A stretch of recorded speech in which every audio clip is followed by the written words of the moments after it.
Before you begin, remove the access panel, the front bezel, and the drives cage. Removal. Carefully snap off the antenna connectors from the wireless LAN board. Detach the Phillips No. 1 screw, securing the wireless LAN board in place.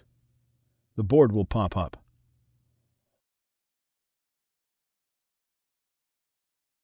Remove the board from its motherboard socket.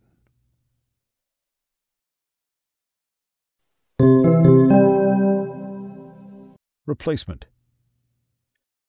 The wireless LAN board has a notch offset from the center that aligns over a key in its motherboard socket. To replace the wireless LAN board, angle the board into its motherboard socket at a 30-degree angle and press down. Hold it down while replacing the Phillips No. 1 screw to secure it to the motherboard. Replace the antenna connectors to the board. The antenna connectors are labeled 1 and 2 and should be connected to the corresponding 1 and 2 labeled ports on the wireless LAN board. Note, the front antenna is antenna 2 and the rear antenna is antenna 1.